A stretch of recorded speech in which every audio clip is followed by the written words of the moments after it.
Hey, how's it going everybody? Welcome back to the channel and welcome back to the Tales of the Age of Men. This is the Lord of the Rings modification that has recently received a pretty large update, adding in the dwarves with a brand new custom skeleton. Mordor has now been placed on the map, tons of new weapons and armors and so much more. So I thought today it'd be fun to dive in and take a look at all of this brand new stuff because yeah, they are barreling towards a phase 1 release, which I am very excited for. Do keep in mind that everything you're watching is currently from their Patreon only build. This is basically a build where they're just kind of dumping all their assets in, getting feedback from crashes and other things along them lines. You can support them for as little as $4 and all the money goes towards assets. They show exactly where everything goes so you know exactly what is being funded with the support that you give them. And you can also have some input as well. They vote and let the patrons vote on what exactly that the money goes towards as well, which is really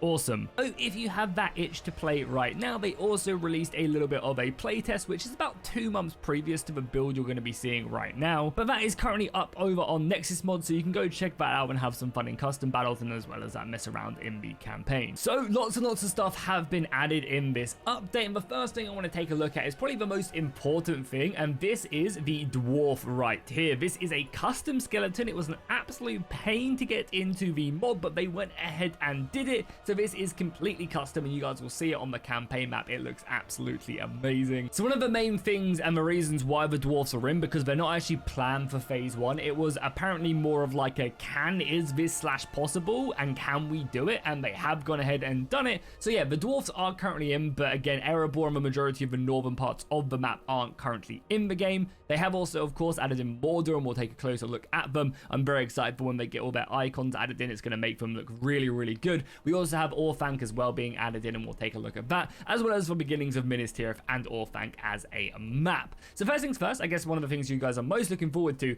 is the brand new Dwarven roster that has been implemented. Tons of armors have been added in. They are still awaiting weapons and shields, but again, the dwarves aren't necessarily a faction that they're focusing on for phase 1. This was just more of a like, is it possible? Can we do it? And eventually they did manage to do it, which is amazing. Also, don't tell the dwarves I said this, but you can also see it's so funny looking at their pictures because they have a custom skeleton. The image for the dwarves right here is so much smaller and you can't actually see them compared to, say, if we go over to a normal unit over here, for example, you'll see their faces are in the center, but with the dwarves they're not. Dwarven roster is pretty dope, so it goes all the way down to these elite legionaries right here, the Erebor royal placeholders. Of course their name is just a placeholder. I'm sure they're royal guard or something along them lines. The royal wardens look really good. The overall armors are just amazing. Now again, keep in mind, I feel like the fit isn't complete until they get their custom weapons and shields, but I don't know when that will be. But yeah, still very cool. You can run around with an army of dwarves. So now let's jump into a quick battle just so you guys can see these rosters up close and personal. I wanted to play as a human so you guys can see none of the Erebor Dwarven Lords are currently in at all.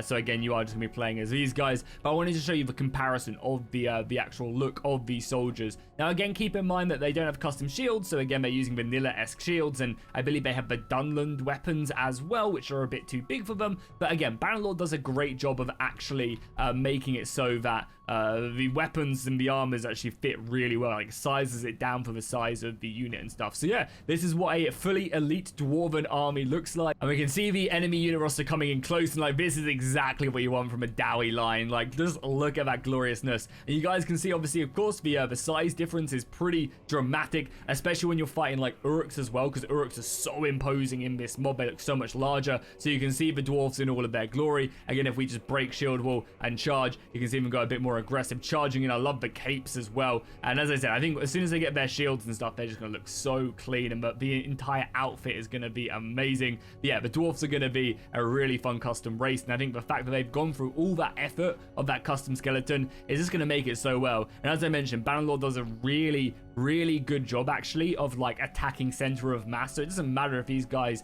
are smaller or larger or whatever they are, it just really works very effectively. And just being clad in that armor, I definitely do think they need to make the dwarves maybe a bit slower, because right now they move, I think they have the same speed as the humans do. So yeah, maybe making them a little bit slower if that's possible would be the way to do it. But yeah, the dwarves are in, their armors look very good. I think just like the overall build of them as well, I think is yeah, very awesome. They've done a really good job with that, and it's going to just going to add so much to the mod as well. It really, really is. I mean, look at them. Look at that little happy face. That's a happy face right there. Not only have the dwarfs been added in this update, but we've also got the placement of basically all of Mordor with custom sprites and everything else. I think one of the only things that is currently missing is the Black Gate that currently isn't in the mod, but everything else is. And you guys can see right here that we have like the custom war camps as well for the just the basic villages right there, looking pretty basic but cool nonetheless. As we make our way over into Mordor itself, I really love the look of like these basic camps. And I know it's very dark. They have said, but they are going to try and improve the lighting inside of Mordor,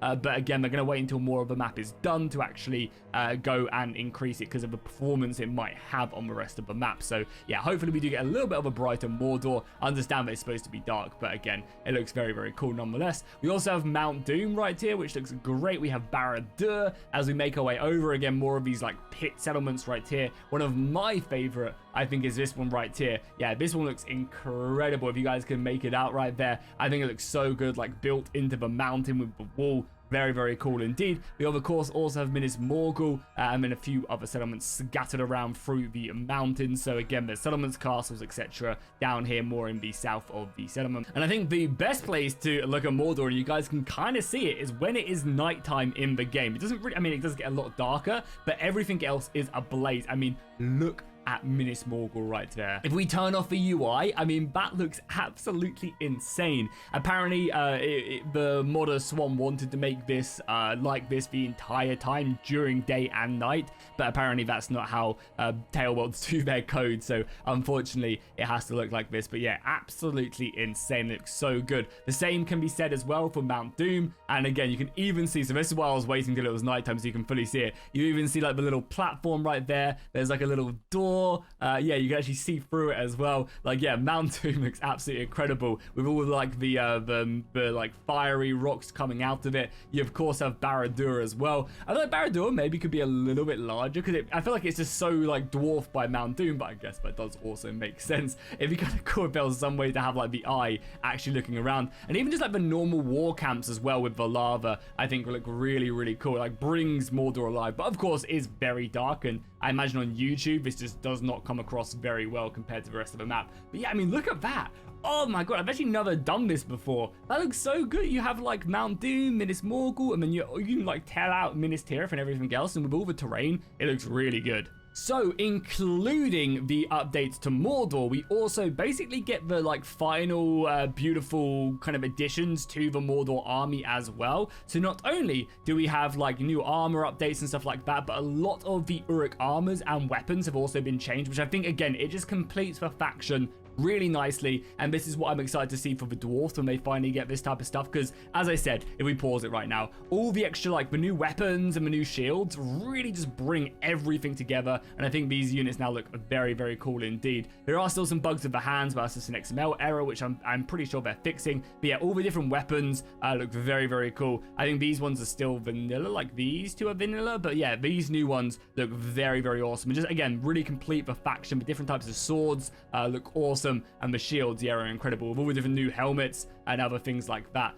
Yeah, very nice indeed. They also have a crossbow line as well. No custom crossbows quite yet, but they'll probably get the Uruk crossbows, and they also have a variant of archers as well. And of course, the Witch King looks very, very imposing. I do believe they have custom horse armors for a lot of the units. Oh yeah, but I think we also have a completely custom sword as well for the Witch King, as well as that. But yeah, they also, I believe, have a lot of custom horse armors that just haven't made it into this update. I believe, and again, look how awesome the Witch King looks just marching around. I believe a lot of the like Urukai are also waiting, like pending to come into this mod as well, which is very cool. But yeah, again, if we kind of move our way forward, I want to pause it right about here.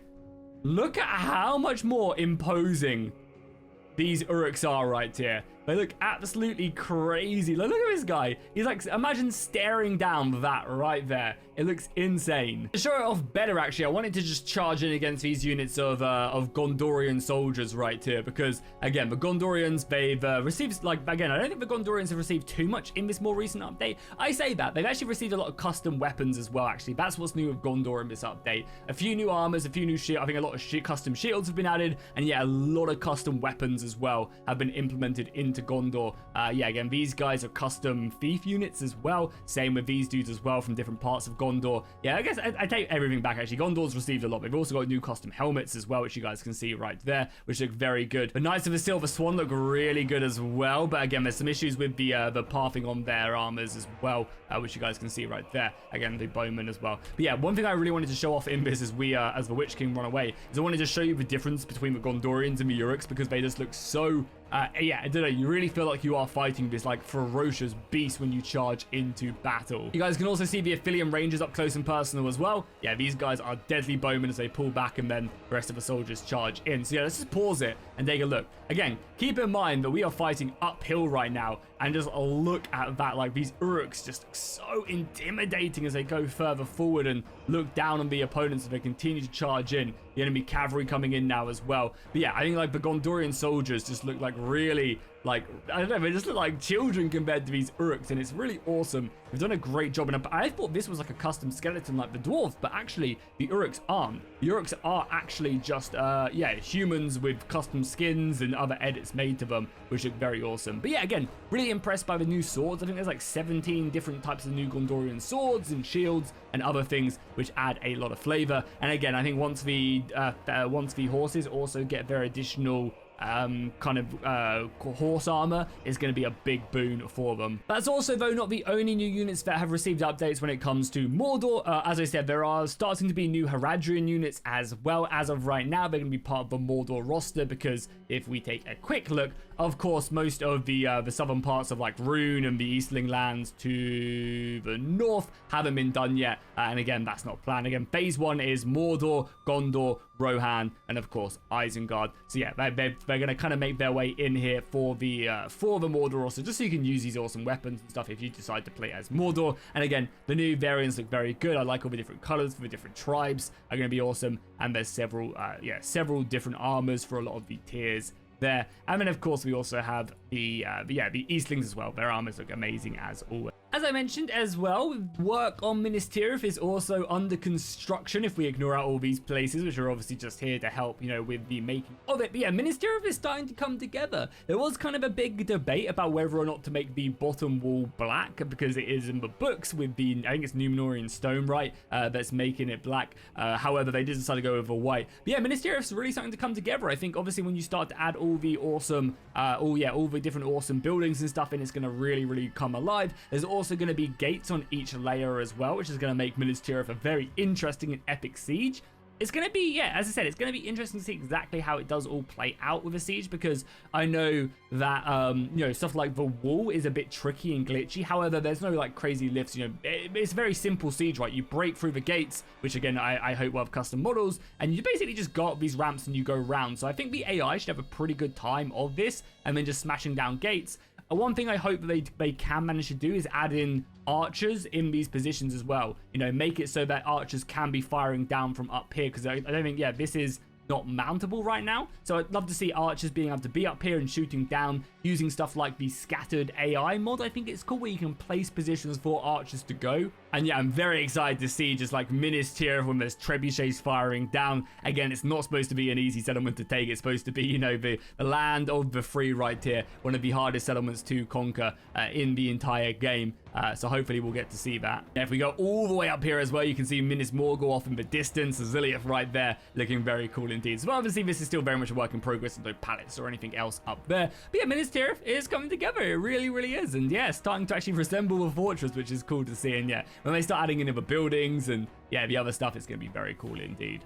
Just another as well, quick little look at the Gondorian roster, because I'm not sure when the last time I showed it off with is now. Again, we have plenty more variants, different helmet types. The Fountain Guard are now in as well. I'm not sure if I showed these guys off last time, but they look very good. You've got kind of got Gondorian Knights with custom banner spears as well, so they'll be fluttering that. You also have really cool Pelargir Marines right here, and I love the little feathers in their hair. I think that looks very nice indeed, and different variants of them. The different helmets with like the anchor on it. Again, very nice attention to detail on these guys. And again, the bowmen as well, looking very nice indeed. We also have different thieves as well. So we have Pelargir. We also have the men from Lassenach, which are like the axe dudes. That's just what I remember from Medieval 2 Third Age right here. They have big old custom axes on their back. and again, looking very nice indeed. Axe infantry as well. And again, custom helmets, really cool. And then finally, we also have the Lamadon units as well, which are big two-handers. They have very, very big two-handers on their back as well, which is quite like 1 billion two-handers or Dunedain two-handers. Rohan's also received some cleanup as well. If we just take a look at their lands, you guys can see Helm's Deep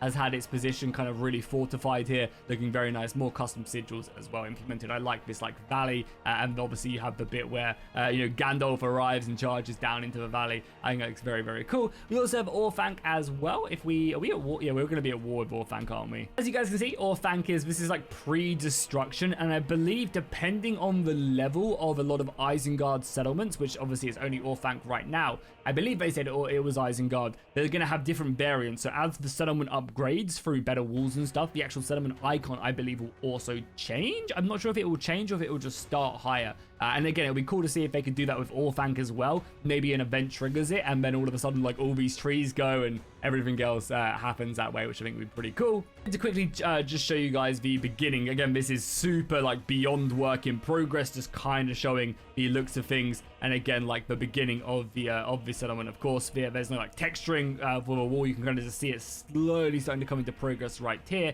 And again, like, out here as well, you can kind of get a glimpse of what Orthanc will be as it gets more developed. And again, you can see the actual tower itself looking very, very intimidating right there, just plotted in the middle. But yeah, Orthanc is still very much extremely a work in progress, just very beginnings of it. But yeah, I think that is where we're going to wrap things up today. I mean, it looks absolutely amazing. The new updates are incredible. They are really just making such good progress into this mod, and I'm super excited for that final release of phase 1. Again, if you guys want to help support them on Patreon to, get us that little bit closer and get access to this build, which what I will say is probably the most playable it's ever been. You can definitely, now that you have Mordor placed down, you can definitely have like a fun mini playthrough where you play as Gondor versus Mordor, etc. But again, just keep in mind, it's still so work in progress. There's no balancing really in the mod either. And again, the devs are just dumping assets into it, when they can. So don't expect a fully fledged campaign or anything along them lines. But it's definitely the most far along that it's ever been. It's also super funny as well because there's no Nev mesh right now as well on the map until they do more of it. So you can just like